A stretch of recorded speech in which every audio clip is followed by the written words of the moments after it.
Hello everyone, कैसे हैं आप लोग। आई होप कि आप लोग बहुत अच्छे होंगे और अपनी पढ़ाई को भी बहुत अच्छे तरीके से कंप्लीट और कवर अप कर रहे होंगे। जैसा कि आप लोगों को पता है कि अभी हम लोग हमारे क्लास 11th के बिजनेस स्टडी सब्जेक्ट को पढ़ रहे हैं और बिजनेस स्टडी सब्जेक्ट में अभी हम लोग हमारे बिजनेस सर्विसेज वाले चैप्टर को पढ़ रहे हैं। और बिजनेस सर्विसेज वाले चैप्टर में अभी हम लोग हमारे पहले वाले बिजनेस सर्विस को पढ़ रहे हैं जिसका नाम कहता है बैंकिंग। और आज का ये वाला पर्टिकुलर वीडियो हमारे इसी बैंकिंग सर्विसेज का पार्ट नंबर 4 होने वाला है। तो आइए बिना वक्त गवाए बिना देरी किए आज के इस क्लास को, आज के इस वीडियो को शुरू करते हैं और हम लोग पढ़ते हैं हमारे आज वाले टॉपिक को।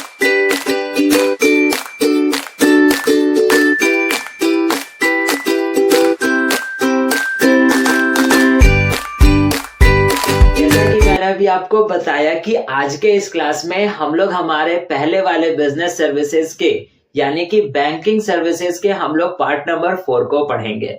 सो बेसिकली आज के इस क्लास में, आज के इस वीडियो में हम लोग कौन से टॉपिक को पढ़ेंगे, तो आज के इस क्लास में, आज के इस वीडियो में हम लोग पढ़ेंगे हमारे ई बैंकिंग, जिसको हम लोग इलेक्ट्रॉनिक बैंकिंग के नाम से भी जानते हैं। तो इस वाले क्लास में हम लोग समझेंगे कि आखिरकार ई बैंकिंग कहते किसको है। तो आइए समझते हैं कि आखिरकार ई बैंकिंग होता क्या है। लेकिन वीडियो पे आगे बढ़ने से पहले और ई बैंकिंग को समझने से पहले, अगर आपने इस बैंकिंग सर्विसेज के पार्ट नंबर 1, 2 और 3 को कवर अप नहीं किया है तो उन तीनों वीडियोस का लिंक आपको नीचे डिस्क्रिप्शन बॉक्स में मिल जाएगा, जहां से जाकर कर आप बैंकिंग सर्विसेज के पार्ट नंबर 1, 2 और 3 को कंप्लीट और कवर अप कर सकते हो। अब आइए समझते हैं कि आखिरकार ई बैंकिंग होता क्या है। तो ई बैंकिंग, जिसको हम लोग इलेक्ट्रॉनिक बैंकिंग के नाम से भी जानते हैं, तो आखिरकार इलेक्ट्रॉनिक बैंकिंग कहते किसको है, आइए देखते हैं लिखता है क्या। कहता है using computers and internet in the functioning of the bank is called E banking. यानी अगर हम लोग सिंपल से शब्दों में समझे कि ई बैंकिंग कहते किसको है, तो ई बैंकिंग का मतलब ये हुआ कि जब कभी भी हम लोग इंटरनेट का यूज करके या अपने कंप्यूटर या फिर अपने स्मार्टफोन्स का यूज करके हम लोग जब बैंक के सारे फंक्शंस को, सारे के सारे फीचर्स को जब हम लोग यूज करते हैं तो उसी को हम लोग ई बैंकिंग कहते हैं। यानी कहने का मतलब क्या हो गया कि इंटरनेट का हेल्प से, यानी इंटरनेट के हेल्प से, bye the help of internet, और फिर किसके द्वारा, या तो हमारे कंप्यूटर्स के द्वारा या हमारे स्मार्टफोन्स के द्वारा, यानी हमारे स्मार्टफोन से या कंप्यूटर से जब हम हमारे बैंक के सारे सर्विसेज को, सारे के सारे फंक्शंस को यूज करते हैं तो उसी को हम लोग ई बैंकिंग के नाम से या फिर इलेक्ट्रॉनिक बैंकिंग के नाम से जानते हैं। अब हम ये तो समझ में आ गया कि इलेक्ट्रॉनिक बैंकिंग हम लोग यूज किसके द्वारा करेंगे या किससे करेंगे। तो इलेक्ट्रॉनिक बैंकिंग के लिए हमारे पास इंटरनेट का होना जरूरी है। आपको पता होगा या फिर आप इमेजिन भी कर सकते हो कि आज हमारे पास इंटरनेट है तो इंटरनेट के हेल्प से हम बहुत सारे कामों को हम इजीली कर सकते हैं। लेकिन जब इंटरनेट नहीं था तो क्या था, जब इंटरनेट नहीं था तो ये ऑनलाइन क्लासेस भी नहीं थी। उसके बाद आपको सर के पास यानी कोचिंग सेंटर्स और क्लासेस जाकर कर ऑफलाइन लेनी पड़ती थी। अब अगर आपने ऑफलाइन क्लास ली, मन से पढ़ा तो बहुत अच्छी बात है, तो एग्जाम्स में आपको दिक्कत नहीं होगा।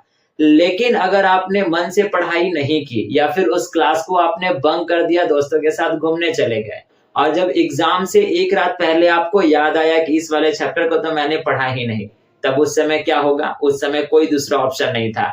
उस दौरान आप जो है वो सर से पूछ भी नहीं सकते हो या सर के घर पे भी नहीं जा सकते हो। लेकिन आज के इस दौर पे जब हमारे पास इंटरनेट अवेलेबल है तो उस दौरान अगर आप अपने क्लासेस को बंक भी करोगे और एग्जाम से ठीक एक रात पहले आपको सपना आएगा कि अरे भाई हमने तो ये वाला चैप्टर पढ़ा ही नहीं, ये वाला चैप्टर तो मैंने स्किप किया था, इस दिन तो हम लोग अपने दोस्त के साथ गए थे घूमने के लिए, तो उस दौरान आप क्या करोगे, रात में आप तुरंत से यूट्यूब खोलोगे और उसके बाद पढ़ना शुरू कर दोगे। यानी एग्जाम के ठीक एक रात पहले आपका पढ़ाई शुरू हो रहा है। तो वो क्यों हो रहा है, क्यों पॉसिबल है, इंटरनेट के जरिए पॉसिबल है। तो वही यहाँ पर भी कहता है कि जब हमारे पास इंटरनेट नहीं था तो बैंक के कस्टमर्स जो होते थे, यानी लोग जो होते थे, वो बैंक तक जाते थे, यानी बैंक के पास पहुंचते थे और उनको कहते थे कि भैया मेरा पैसा जमा कर दीजिए, मुझे मेरा पैसा निकलवा दीजिए, मेरा एफडी कर दीजिए, तो ये सर्विसेज हमको दे दीजिए, तो वो सर्विसेज हमको दे दीजिए। और उसको करवाने के लिए घंटों लाइन में भी लगना पड़ता था और साथ-साथ 2 दिन, 4 दिन, 5 दिन का प्रोसेस भी जाता था। और उसके बाद अगर गलती से अगर आप पहुँच गए लंच आवर में, तो आपको पता है हमारे यहाँ के बैंक की स्थिति और खास करके गवर्नमेंट बैंक की स्थिति कि जब जैसे ही अगर आप गलती से पहुँच गए लंच आवर में, तो आपको बोल दिया जाएगा कि अभी लंच आवर है, बैठिए। चाहे वो कि आपके पास कितना भी इम्पोर्टेंट काम क्यों ना हो, भले ही आपका कोई रिलेटिव या कोई मेंबर हॉस्पिटल में भर्ती क्यों ना हो, लेकिन सामने वाला बैंक वाला बिना लंच किए हुए वो उस काउंटर पे नहीं बैठेगा। और ऐसा भी नहीं है कि उसने अगर लंच अगर 10 मिनट पहले खत्म किया होगा तो 10 मिनट पहले वो अपने काउंटर को खोल कर बैठ जाए, तो ये भी नहीं है। यानी 2 बजे से लेके 2:30 बजे तक अगर लंच है, तो 2 बजे से लेके 2:30 बजे तक वो काउंटर बंद ही रहेगा। अब अगर मान लीजिए चलिए 2:31 पे वो काउंटर खुल भी गया, तो आराम से रुमाल से एकदम हाथ-वाथ पोंछेगा, उसके बाद पानी-वानी पिएगा, फिर कहेगा, "हाँ भैया, अब बताइए, अब आपको कितना पैसा निकलवाना है?" तो ठीक है, पैसा इतना निकलवाना है, ये फॉर्म भर के दीजिए, यहाँ साइन करके दीजिए। फॉर्म भी भर के हम दे दिए, साइन भी हम करके दे दिए। फिर वो कहेगा कि जा, अब तो हमारे बैंक का सर्वर ही खत्म हो गया, यानी सर्वर ही नहीं है बैंक का, अब आप कल आइएगा या फिर जब सर्वर आएगा तब आइएगा। तो पता चला कि बैंक का सर्वर आए ना आए, लेकिन उस बेचारे इंसान का जिसने बैंक से गया था पैसा निकलवाने के लिए और जिसका रिलेटिव किसी न किसी हॉस्पिटल में एडमिट था, बैंक का सर्वर आए ना आए, बेचारे उस व्यक्ति का जो हॉस्पिटल में एडमिट था उसका सर्वर चला जाएगा। तो इस कारण से उसकी भी डेथ हो जाएगी। तो यहाँ पर यही कहता है कि इन सब से बचने के लिए और जब हमारे पास जब ये इंटरनेट आया, तो इसका सबसे ज्यादा फायदा अगर हमको किसी क्षेत्र में हुआ है, वैसे तो सारे क्षेत्र में हुआ है, लेकिन एक फायदा हमारे पास इन बैंकिंग एरियाज में भी यानी बैंकिंग रीजन में यानी बैंकिंग के क्षेत्र में भी हुआ है। और इसी को हम लोग ई बैंकिंग के नाम से जानते हैं कि जब हम लोग bye the help of internet अपने स्मार्टफोन में या अपने कंप्यूटर में जब हम बैंक के सारे सर्विसेज को सारे के सारे फंक्शंस को यूज करते हैं, तो उसी सिस्टम को या फिर उसी को हम लोग ई बैंकिंग या इलेक्ट्रॉनिक बैंकिंग के नाम से जानते हैं। आगे देखते हैं क्या लिखता है। Because of this services this customer do not go to the bank every time. अब इस ई बैंकिंग सर्विस की वजह से कस्टमर्स जो है वो उनको बहुत ज्यादा राहत मिल गया। कस्टमर्स को हर टाइम टू टाइम बैंक जाना नहीं पड़ता है, यानी कस्टमर अपने मोबाइल फोन से ही अपने कंप्यूटर से ही बैंक के सारे फीचर्स को सारे के सारे सर्विसेज को ले सकते हैं। उसके बाद यहाँ पर कहता है as it has made transactions with the bank possible at any time from any place. और उसके बाद एक और सबसे बड़ा फीचर हमारे पास इस ई बैंकिंग आने के बाद क्या कस्टमर्स को मिला कि अब कस्टमर्स जो है वो देश के किसी भी कोने में हो या दुनिया के किसी भी कोने में हो, बस एक शर्त है कि उसके मोबाइल में इंटरनेट होना चाहिए और नेटवर्क होना चाहिए। अगर नेटवर्क है और इंटरनेट है तो वो दुनिया के किसी भी कोने में बैठ कर ट्रांजैक्शन कर सकता है, अपने पैसे को किसी के भी अकाउंट में ट्रांसफर कर सकता है और किसी भी जगह से किसी भी टाइम यानी रात के 12 बजे भी अगर उसको मन करे तो वो जो है वो पैसे को ट्रांसफर कर सकता है।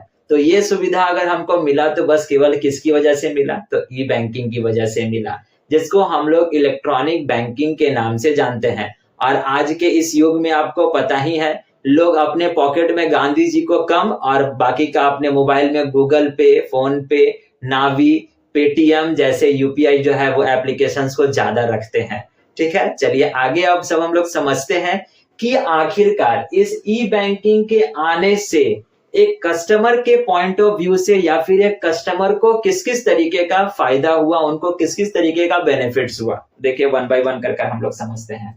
कहता है यहाँ पर क्या, e banking provides 24 hour 365 days services. यानी ई बैंकिंग आने से कस्टमर्स को सबसे पहला फायदा क्या हुआ कि कस्टमर अब बैंक के हर एक फीचर को 24 घंटा 365 दिन यूज कर सकता है और सर्विसेज ले सकता है। पहले क्या था कि आज भाई 2 अक्टूबर है, नेशनल हॉलिडे, छुट्टी, 15 अगस्त छुट्टी, कल संडे छुट्टी, कल उसके बाद परसों जो है वो लास्ट सैटरडे, सेकंड सैटरडे छुट्टी। तो जब छुट्टी है तो भाई उस दिन तो बैंक खुलेगा नहीं, तो हम बैंक का कोई काम नहीं कर सकते हैं। लेकिन आज क्या है कि बैंक खुला हो या बंद हो उससे कोई मतलब नहीं है, हम 24 घंटा और 365 दिन यानी 365 डेज जब मन करेगा हम तब बैंक के सर्विसेज को ले सकते हैं by the help of e banking. तो ये फायदा हो गया as a customer point of view.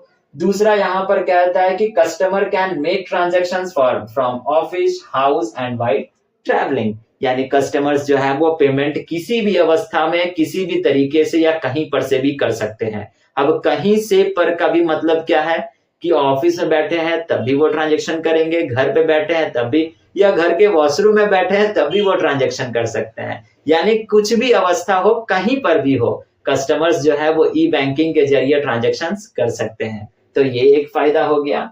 तीसरा फायदा हमारे पास क्या कहता है, it inculcate a sense of financial discipline by recording each and every transactions।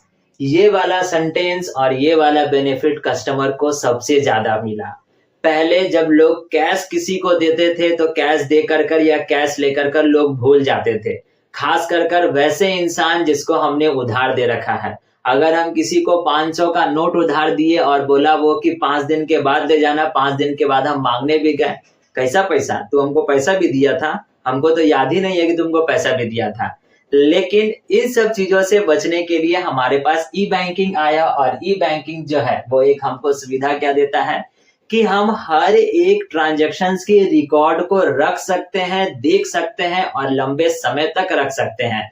ऐसा नहीं है कि बस केवल पिछले 7 दिन का ही हम रिकॉर्ड रख सकते हैं, हम पिछले 5 साल का भी रिकॉर्ड हम रख सकते हैं। और वो रिकॉर्ड जो है वो डेट, टाइम, हर एक अमाउंट किस अकाउंट में गया था, हर एक डिटेल के साथ हम उस रिकॉर्ड को रख सकते हैं। तो as a customer point of view से ये भी बहुत बड़ा फायदा हो गया, बेनिफिट हो गया ई बैंकिंग का। अब जब इतने सारे कस्टमर पॉइंट ऑफ व्यू से फायदे हैं तो कुछ फायदा बैंक को भी हुआ होगा। तो आइए अब हम लोग समझते हैं कि आखिरकार बैंक के पॉइंट ऑफ व्यू से कौन कौन सा फायदा हुआ, कौन कौन सा बेनिफिट हुआ ई बैंकिंग के आने का। पहला वाला हमारे पास फायदा कहता है e banking provides competitive advantage to the bank. अब ई बैंकिंग के आने की वजह से बैंकों को भी ढेर सारा फायदा हुआ। पहला फायदा क्या हुआ कि बैंक जो है वो अपने, यानी हर एक बैंक पर्टिकुलर अपने अपने बैंक जो, यानी जो भी बैंक होते हैं, उन्होंने अपना अपना एक एप्लीकेशन लॉन्च कर दिया जिसमें उनके द्वारा सारे के सारे सुविधाएं दे दिए गए। जैसे एटीएम कार्ड आप अपने, यानी कि आप अपने बैंक के एप्लीकेशन से ही मंगवा सकते हो, ऑर्डर कर सकते हो। क्रेडिट कार्ड मंगवाना है आप वो भी कर सकते हो, लिमिट इंक्रीज करना है आप वो भी कर सकते हो, नॉमिनी को ऐड ऑन करना है आप वो भी कर सकते हो, आपके अकाउंट में कितना बैलेंस बचा है आप वो भी देख सकते हो, लास्ट 5 ट्रांजैक्शन, लास्ट 1 मंथ का ट्रांजैक्शन या लास्ट 6 मंथ का ट्रांजैक्शन कितना है वो भी हम देख सकते हैं। तो आखिरकार इन सब छोटे मोटे काम के लिए हमको बैंक के पास नहीं जाना पड़ा, और बैंक हमको इन सब चीज की जानकारी हमको बार बार नहीं दे रही है, क्योंकि बैंक ने हमको एक सुविधा क्या दे दिया, एप्लीकेशन का सुविधा दे दिया। और उस एप्लीकेशन में हमको बैंक के द्वारा ये भी बताया गया कि कौन कौन से एडवांटेजेस हैं और कौन कौन से फीचर्स हैं जो बैंक आपको प्रोवाइड करती है। आप जो है उन सारे के सारे सुविधाओं को आप ले सकते हो और खुद से ले सकते हो, यानी बैंक को बार बार कस्टमर को बताने की और अपडेट करने की आवश्यकता नहीं है।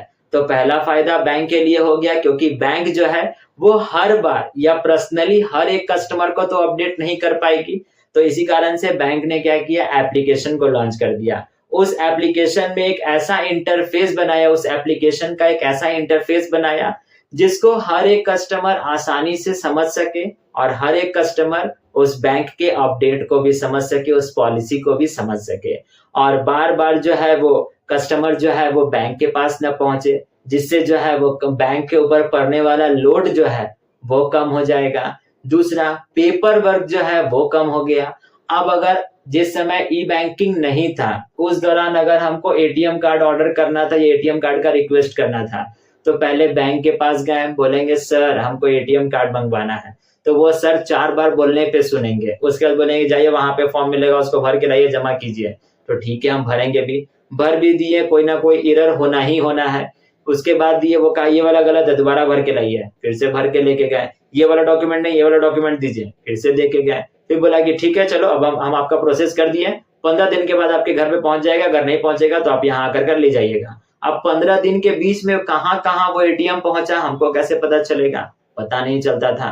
तो इन सब से बचने के लिए बैंक को एक सुविधा मिल गया और साथ साथ वो बैंक जो है वो कितने ही कागज को अपने पास स्टोर करेगी, क्योंकि जब आज के इस युग में हम लोग 5G वाले जमाने में हैं, तो जितना हमारे पास वो पेपर कम होगा उतना ही हम लोग चीजों को ज्यादा स्टोर करके रख पाएंगे, क्योंकि ज्यादा दिन तक हम पेपर रख भी नहीं सकते हैं। तो बैंक को ये भी एक फायदा हो गया कि बैंक के ऊपर पड़ने वाले लोड जो हो गए वो कम हो गए और बैंक जो है वो अपने कस्टमर को टाइम टू टाइम अपडेट भी करती रह गई और अपने नए नए पॉलिसीज को, नए नए फीचर्स को वो बताती भी चली गई।